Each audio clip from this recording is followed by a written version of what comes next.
Hello friends, welcome to ELS English Literature Studies with Kaur Harpreet. Today I will discuss P.B. Shelley and the topic is philosophy of life, right? We will discuss about P.B. Shelley's philosophy of life, that is pessimism and optimism. It is a combination, it is a mixture of pessimism and optimism. So without wasting any time, let's get started. P.B. Shelley's attitude towards life is a mixture of pessimism and optimism. When he talks about the regeneration or reformation of mankind, his attitude is optimistic enough. But when he writes about his personal life, he produces extremely melancholic strains, right? And the causes of this inherent melancholy in P.B. Shelley are perhaps his bitter experiences of life, both private and public, right?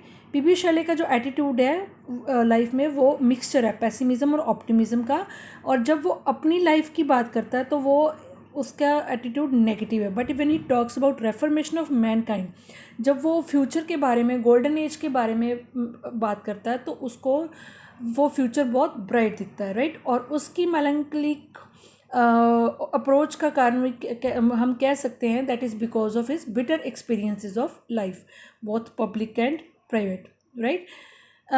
P.B. Shelley, he has been called the most pessimistic of English poets as well, and he is also regarded as a singer of endless sorrow. But he was quite hopeful about the coming of a golden age sometimes in the future, right? कि कभी तो वो golden age आएगी, क्योंकि वो mankind के लिए हमेशा positive रहा.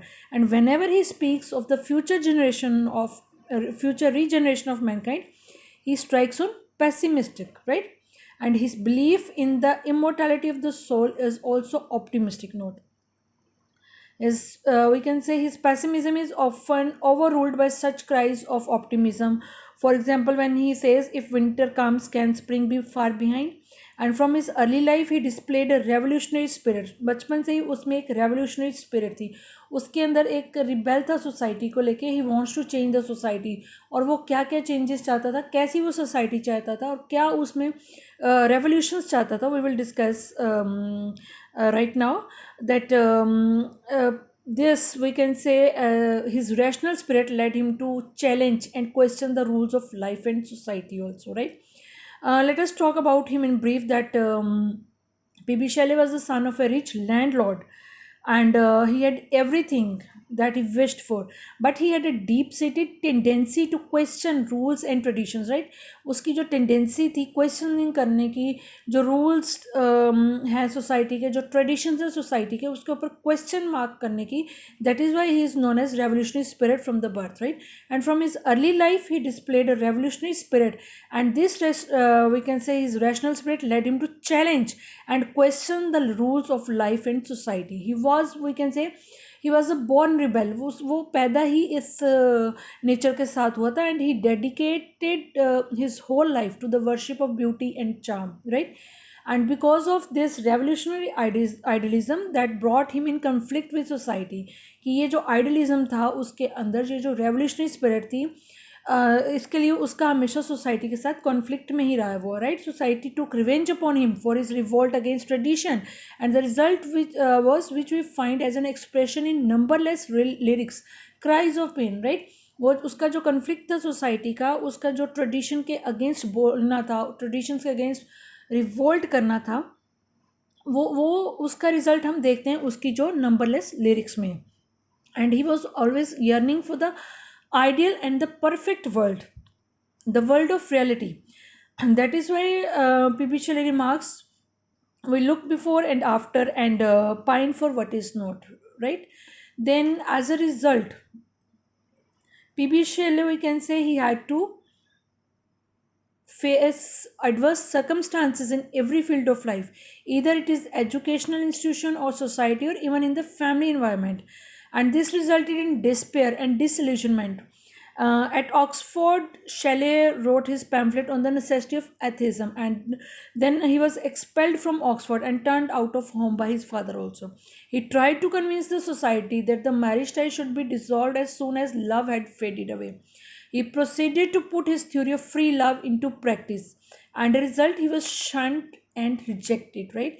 उसका जो एटीट्यूड था मैरिज की तरफ, जो उसका मैरिज टाइज की तरफ उसका जो रिवोल्ट था कि दैट कि जो मैरिज टाइज है ये टूट जानी चाहिए as soon as love had faded away, वो सोसाइटी ने उसको, उसकी जो थ्योरी ऑफ फ्री लव थी, सोसाइटी ने उसको एक्सेप्ट नहीं किया और इसके कारण वो रिजेक्ट कर दिया गया सोसाइटी की तरफ से. He had to pass the last few years of his life in exile, right. As an early inspiration to Shelley's thought was William Godwin. And the impression of Godwin's writing upon Shelley extended beyond his high school years. Shelley enthusiastically Godwin's promotion of free love instead of the cursed institution of marriage, right? And his own family didn't understand him from the beginning कि इस ये उसकी family भी they were not able to understand कि ये हमारे में एक revolutionary spirit, एक rebellious type of person born हुआ है, that his family did not understand him, right? His unhappiness and misery reached a climax after the suicide of his deserted wife. What more, the custody of his children was also taken away from him, right? He was always in love with one woman or the other and discovered the futility of searching in a real person for his idea of beauty. And this resulted in despair and disillusionment. Many of his lyrics, such as Ode to the West Wind and to a Skylark, these are saturated with the melancholic temperament and personal despair, right? Shelley feels that his highly sensitive soul is being crushed under the hard rules of society. He realizes that as a young boy he had possessed the same courage, the same freedom which the west wind possesses, right? कि उसमें भी वही same करेज है, same freedom है, same enthusiasm है जो कि west wind poses करती है, right. And he says that due to time and circumstances he's changed to this world, so in agony he appeals to the west wind to lift him as a leaf, a cloud or a wave so that he can feel the power of the west wind, right. And this feeling of sadness is not an expression of weakness here, ये उसकी weakness नहीं show कर रहा. And throughout this poem, Ode to the West Wind, he describes the west wind as a powerful and destructive force, and this west wind drives away the summer and brings instead winter storms, chaos, and even death.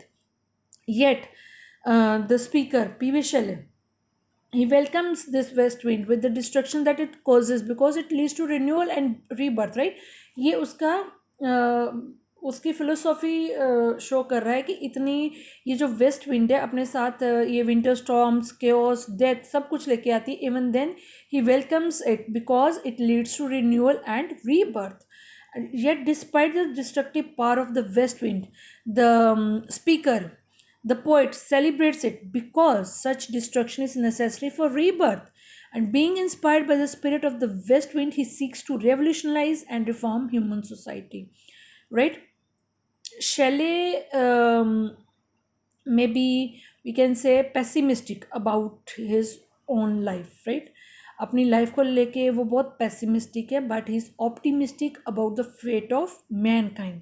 His optimism springs from his Platonic philosophy of life. He believed that world is a struggle between the good and the evil. At present, evil may have the upper hand, but एक ऐसा time आएगा कि जब evil would be overthrown and good would rule the world. ये उसका future को लेके उसकी फिलोसॉफी है, right. He is very pessimist about this, right. He believed that the corrupt governments and priests who tyrannize over the poor and the old-fashioned conventions, traditions, and institutions which hold the people of the world in chains would be overthrown by the efforts of the suffering humanity itself, and love and not force would become the basis of human relations. All would be equal and free. Truth, love, justice would then rule the world. ये उसका जो future world है, जो world of reality चाहता है, वो उसका ये है. And this optimism is expressed on ode to with the West Wind. He asked the wind, this west wind, to be the trumpet of his prophecy when he says, if winter comes, can spring be far behind? And Shelley is pessimistic only about his own fate. For mankind, he is a poet of hope and a prophet of regeneration. He is too great a genius to be confined within any class or be called by any one name, right. And when we talk about stanzas written in dejection near Naples, when he says, "Alas, I have nor hope, nor health, nor peace within, nor calm around, nor that content surpassing wealth, the sage in meditation found, and walked with inward glory crowned, nor fame, nor power, nor love, nor leisure," right? Here, the poet has given expression to his deep pessimism. It may be pointed out that at the time Shelley wrote this poem, he had not only separated from his first wife, but he also lost the custody of his children by her, right? He had lost the goodwill of friends and relatives. वो बिल्कुल exile में चला गया, वो बिल्कुल अकेला हो गया. And as he sits on the seashore, he contrasts everyone else's happiness with his own despair. कि वो जब वो वहाँ बैठ के सी शोर पे बैठा कंट्रास्ट करता है अपनी लाइफ और लोगों की लाइफ को, तो उसको he feels that every one is happy but he is in despair. एक वो ही है जो कि दुखी है. There is not the ray of hope in his life. He would like to die weeping, and this is how he expresses his sense of frustration in these lines, right? Godwin and Plato both had dominant influence on Shelley's philosophy of life, right? Godwin believed that man is capable of continual moral improvement, and he condemned wealth, worship. He disapproved of the institution of government in the hands of rich, opposed religious tyranny, and he even opposed the marriage laws and customs of his days and advocated free love. और ये जो free love का we can say theme है, ये idea, ये PB. शेले के we can say that is from he has taken it from Godwin, right? Next is P.B. Shelley explored the four views of the mind's relationship to outer and inner forces. The first was the materialistic necessitarianism, concerned with the striving of the imperfect man towards self realization. And the second was psychological determination, concerned with the striving of the imperfect man towards self realization. Third, we can say it was a stress upon the necessity for idealistic human leadership, right? And the last is clear version, the discovery of the law. Simply, in simple words, we can say man has to develop into self-realization as well as moral realization. And this revolutionary idealism brought him in conflict with the society. और यही जो चार चीज़ें थी जो वो अपने world of reality में चाहता था, वो चाहता था कि man has to develop into self realization as well as moral realization, right? दोनों साइड बाय साइड चलनी चाहिए. इनर एंड आउटर फोर्सेस की रिलेशनशिप जो है दोनों साइड बाय साइड चलनी चाहिए. एंड ये जो रेवोल्यूशनरी आइडियलिज्म था, ये जो उसकी रेवोल्यूशनरी थ्योरी थी, that brought him in conflict with the society, right? To sum up, we can say that P B. Shelley has been regarded as the most pessimistic poet of his time. However, his pessimism seems to be limited for his own fate. It is because of his pessimism he is known to be the singer of sorrow and sufferings. Though most pessimistic, he has been often hopeful and optimistic for the golden age of mankind. So, friends, this is all about P.B. Shelley. I hope you will like the content, and if you like it, please hit the like button. Share and subscribe my channel, and if you are new to my channel, please hit the bell button so that you can get notifications for my upcoming videos. Thanks a lot for watching.